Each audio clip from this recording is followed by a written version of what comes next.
Session resumed. Mr. Speaker, I move to withdraw consideration of the budget of the Basis Conversion and Development Authority. So move, Mr. Speaker. Is there any objection? Hearing none, the same is approved. CCP.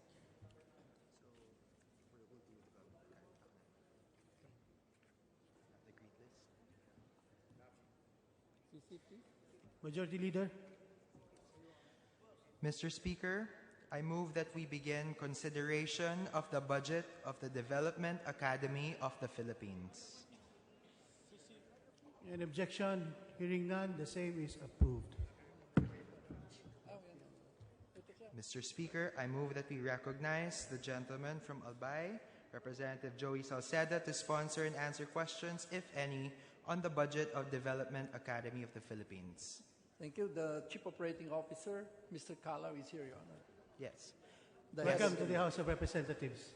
Yes. The Honorable Salceda is recognized.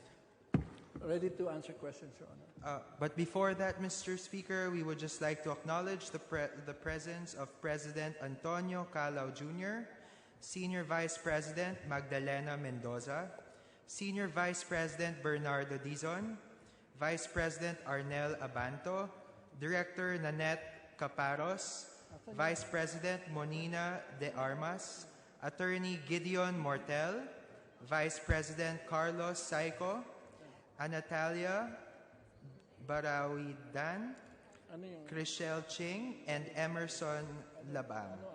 So move, Mr. Speaker. President Antonio Calao and the DAP family, welcome to the House of Representatives.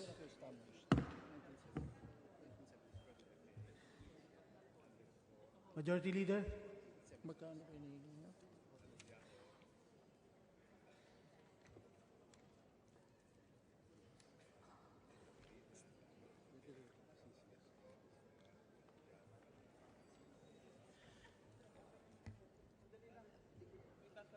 Session suspended. Development Academy. Ito po.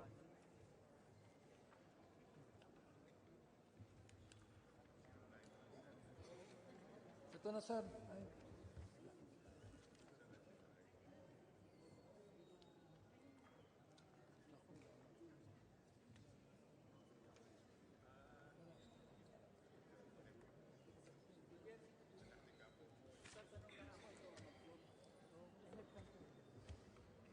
Di-recognize mo naman si Paul doon? Diba? Okay.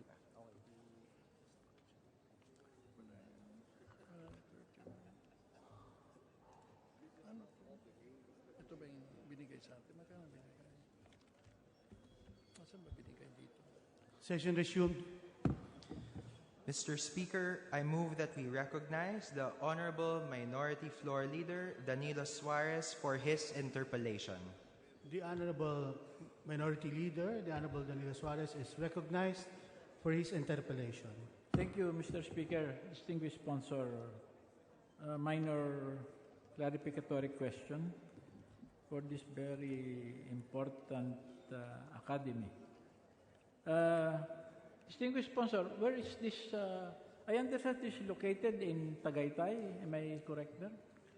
They have a facility in Tagaytay for training, but their main institute, so to speak, is actually in San Miguel Avenue, Your Honor, in, I don't know whether, or it's, I think it's in Ortigas, Mandaluyong ba yun? And can we just be given some learning curve on this? Because we're allocating ₱500 million, and I just would like to find out the basic function of their existence.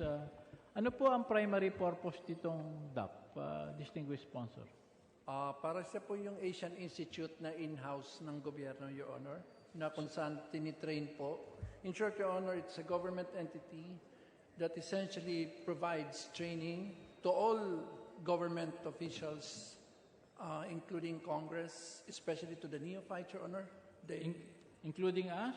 Yes, Your Honor. They provide training, Your Honor, if we so desire. Can you ask the principal on what training have they rendered in behalf of our... When I was still, they got me before to train Pacquiao, Your Honor. I also trained Lenny Robredo, Your Honor, under the DAP auspices, Your Honor. Do they give training to first-termer members of this august body? Yes, Your Honor. They have leadership seminars, essentially, Your Honor, on the legislative functions, as well as, of course, the domain of public policies, Your Honor. Do they collect fee? Distinguished sponsor? I think so, Your Honor. They collect fee because they are considered as GOCC, and in fact, they are under GCG. So they are mandated by government to earn money. What other government agency, distinguished sponsor, do you see as a duplication of what they're doing? The closest, Your Honor, is PIDS, the Philippine Institute for Development Studies. But, Your Honor, that their output is research. Their output is training. So in that sense, Your Honor, it's a little different. But both of them uses empirical evidence. Except that yung PIDS uses essentially for publication. There are more PIDS publications than DAP publication. And there's hardly any training in PIDS except for the internship where DAP trains almost a lot of our government officials, especially the senior government officials, Your Honor, those who want CESO. In short, Your Honor, they provide training, Your Honor. So, Mr. Speaker, distinguished sponsor, on those revenues that they generate as fees to training, will that be a part and parcel of their budget, or that's an earnings that they can spend as well in terms of their MOE? May use of income? They have use of income, Your Honor. For example, last year, Your Honor, they are supposed to earn 498 million. And last year, we only gave them 68 million. So they use it for essentially for public sector human resource management development plan, support for the programs and projects of the Productivity Development Center, modernizing government regulation for national competitiveness, Center for Excellence in Public Sector Productivity, harmonization of national government performance. In short, Your Honor, these are like, parang AIM nga po, Your Honor. How will you, considering the much experience this sponsor of his vast knowledge on this field, how would you compare that with AIM? Yung AIM po, corporate ang tinitrain. Sila po ang tinitrain po tayo, gobyerno. So, hindi. Kumisan po ay nag-a-avail ang mga government offices sa AIM, di po ba? Yeah, they have to compete with AIM, Your Honor. Para po dito sa mga training. Siguro may isa pa pong pwedeng makompare sa kanila, NCPAG. So, yun po ang closest, I would say. Now, I'm sorry, let me revise it. Hindi po PIDS ang kasing nila, kundi NCPAG ang pinaka-halintulad po nila. Pinakamalapit. Opo. So nagtitrain din po sila ng lahat po ng all types and levels of government. But DAP generally focuses on top management or senior middle management, Your Honor. Well, I don't mean to be rude, distinguished sponsor, Mr. Speaker, but I would like to imagine that,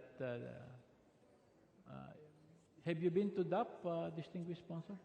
Yung sa Tagaytay po, yung dito po, opo. Nakaakyat na po ako ilang beses. So, bago mo dinidependa itong budget ng DAP, I suppose, did you do some brainstorming with them about their existence? So, yung katulad dun sa Tagaytay. So what will be their wish list for 2018? Ang ano po kasi, sir, na nakakasayang po yung kanilang property doon po sa Tagaytay, kung saan po maraming training at seminar na ginaganap at napakaluma at napakapangit na po. Kumusta po ang absorbing capacity nila? Nauubos ba naman nila yung budget nila? Walang natitira? Walang savings? Walang...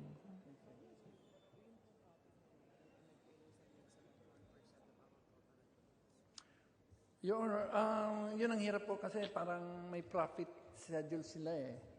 So katulad niyan na yung total income nila, 559, binigyan natin ng 67.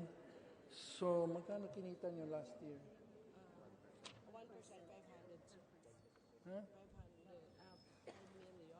Kumita po sila ng 5 million, Your Honor. So, iba po yung level po, hindi absorptive capacity, kundi the ability to earn, as well as, of course, provide training. So, may output, ilan po ang na-train nila. Pangalawa, kung kumita po sila. Yung charter nila, Mr. Speaker, distinguished sponsors, sa charter nila, yung pong earnings nila doesn't have to be reverted to the National Treasury. Pwede ho nilang ma-retain at magamit. Is that correct? GCG po sila, so 50% dividending po sila para pong pagcore. Maybe what we can do, distinguished sponsor, is considering you are sponsoring, for me, vital institution like this is find out how we can even harness their potential Opo, Your Honor. on this coming 6 years. And kasi ito ho ang mga mahalagang opisina na dapat natin bigyan ng katulad ng Climate Change Commission. Ano? So, Mr. Speaker, in behalf of the minority, we wish no more question to raise on the proposed budget for the Development Academy of the Philippines. Thank you, Mr. Speaker. Thank you, distinguished Salamat po. sponsor. Mr. Speaker, on behalf of the majority, we join the minority in terminating the period of interpellation on the budget of the Development Academy of the Philippines. So moved, Mr. Speaker.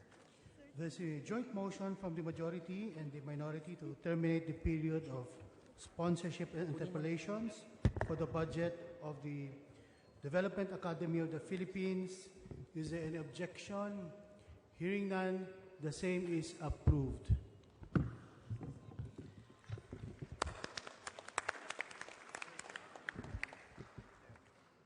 Mr. Speaker,